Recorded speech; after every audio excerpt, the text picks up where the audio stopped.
इस वीडियो हम देखेंगे कि एप्सिलॉन क्या होता है, उसका समूचे चैप्टर में कैसे उपयोग करते हैं। तो सबसे पहले एप्सिलॉन को हम इस प्रकार से प्रदर्शित करते हैं, और ये जो एप्सिलॉन होता है यह एक ग्रीक लेटर है। और एक और बात कि यह जो एप्सिलॉन है इसको समूचे में बिलोंग्स टू कहते हैं, बिलोंग्स टू से पुकारते हैं। इस एप्सिलॉन को क्या पुकारते हैं? Belongs to. इसका यूज हम अब इसका यूज देखेंगे कि समूचे में इसका यूज कहाँ पर होता है। तो मैं आपको बता दूं कि समूचे में किसी भी अवयव की उपस्थिति को प्रदर्शित करने के लिए किया जाता है। मतलब इस एप्सिलॉन का जो उपयोग है समूचे में, कोई भी एक समूचे है उसमें अवयव की उपस्थिति को बताने के लिए इसका उपयोग किया जाता है। उपस्थिति कहने का मतलब यह है कि किसी समूचे में कोई अवयव उपस्थित है कि नहीं है, उस बात को बताने के लिए इस एप्सिलॉन का उपयोग किया जाता है। जैसे मैं एक एग्जाम्पल की बात करूँ, जैसे मान लीजिए हमारे पास कोई एक सेट है ए, उसमें हमारे पास एलिमेंट है 1 2 3, और यदि मान लो हमको बताना है कि 3 जो है इस समूचे ए का एक एलिमेंट है, तो इस बात को हम ऐसे लिख सकते हैं कि 3 बिलोंग्स टू ए। ठीक है।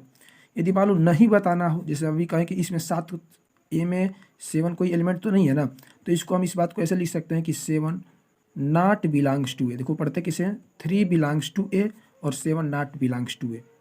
मतलब किसी अवयव की उपस्थिति को बताने के लिए इसका उपयोग किया जाता है कि उस सेट में कोई अवयव है कि नहीं है। ठीक है।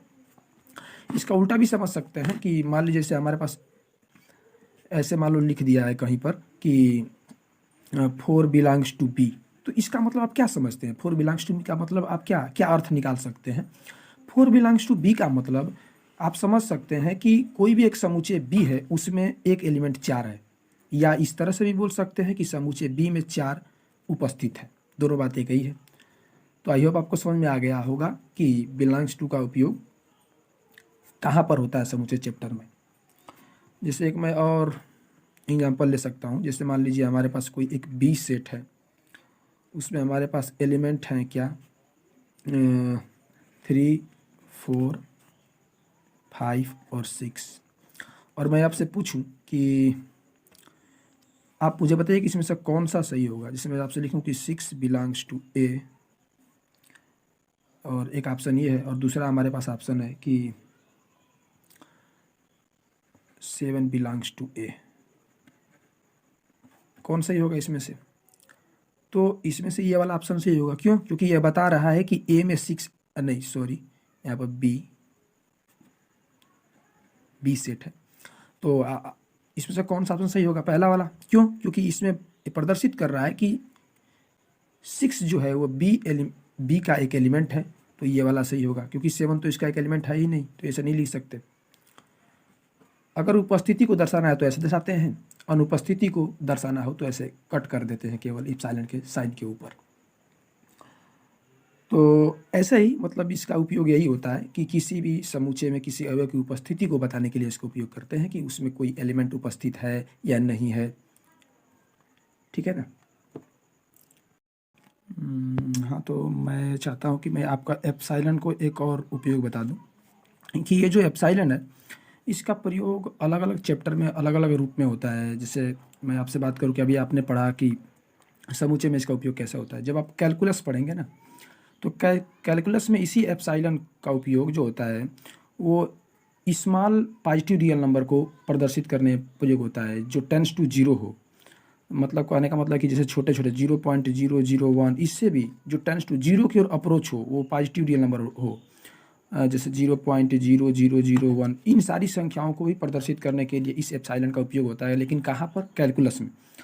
तो इसे भी आप जान गए कि एप्सिलॉन का उपयोग अलग अलग चैप्टर में अलग अलग रूप में होता है। लेकिन अभी तो हम समूचे पढ़ रहे हैं, जब कैलकुलस पढ़ेंगे तो वहाँ पर इसका उपयोग और देखेंगे।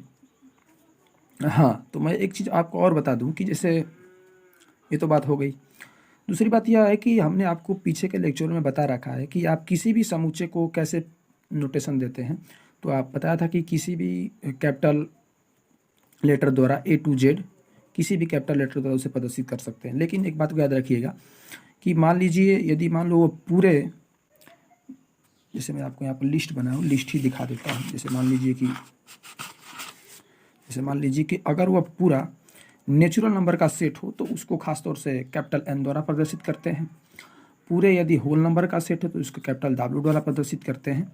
और यदि वह पूर्णांकों का, इंटीजर्स का यदि सेट है तो उसको I से या Z से प्रदर्शित करते हैं। और यदि पूरे वह रेशनल नंबर का सेट है, परिमेय संख्या का सेट है, तो उसको कैपिटल Q द्वारा प्रदर्शित करते हैं। इसको हमने गुण मेथड में लिख दिया है परिमेय संख्या को, आपको इसे घबराना नहीं है। और अगर यदि पूरा अपरिमेय संख्या का समुच्चय है तो उसको कैपिटल T द्वारा प्रदर्शित करते हैं। और यदि वह वास्तविक संख्या का समुच्चय है तो कैपिटल R द्वारा प्रदर्शित करते हैं। और यदि सम्मिश्र संख्या का है तो उसे कैपिटल C द्वारा प्रदर्शित करते हैं। और यदि मान लीजिए हमें, हाँ, एक बच्चों को डाउट होता है कि मान लीजिए यदि हमें कहीं सवालों में ऐसे लिख देता है, जैसे I प्लस लिख देता है या Z प्लस लिख देता है, तो I प्लस कहने का मतलब है ना कि केवल पॉजिटिव पूर्णांक की बात करें। भाई I से तो हम पूर्णांक को प्रदर्शित करते हैं या Z से पूर्णांक को प्रदर्शित करते हैं। तो ये I प्लस या Z प्लस क्या होता है, तो ये I प्लस या Z प्लस बताता है कि केवल पॉजिटिव पूर्णांक का वो समुच्चय है। समझ में आ गया ना, केवल पॉजिटिव पूर्णांक का समुच्चय है। उसी तरह से यदि मैं तो एक बात यहाँ से और निष्कर्ष निकाल सकते हैं कि इसका मतलब हम ये नेचुरल नंबर को N से या I प्लस या Z प्लस से प्रदर्शित कर सकते हैं। क्यों? क्योंकि भाई I प्लस या Z प्लस क्या प्रदर्शित करता है, केवल पॉजिटिव पूर्णांक को प्रदर्शित करता है। तो जीरो तो न तो पॉजिटिव पूर्णांक होता है न तो नेगेटिव पूर्णांक। इसका कहने का मतलब हो जाएगा कि I प्लस का कहने का मतलब कि एक से बड़ा सभी पॉजिटिव नंबर, नेचुरल नंबर भी तो वही होता है ना। तो इसका मतलब कि हम N को, मतलब नेचुरल नंबर के सेट को I प्लस या Z प्लस या N से प्रदर्शित कर सकते हैं। तो आपको समझ में आना चाहिए। जैसे हम वहीं पर मैं समझी कि देखो Q प्लस, तो Q प्लस का मतलब क्या है, Q प्लस कहने का मतलब है कि यह केवल पॉजिटिव परिमेय संख्या को प्रदर्शित कर रहा है।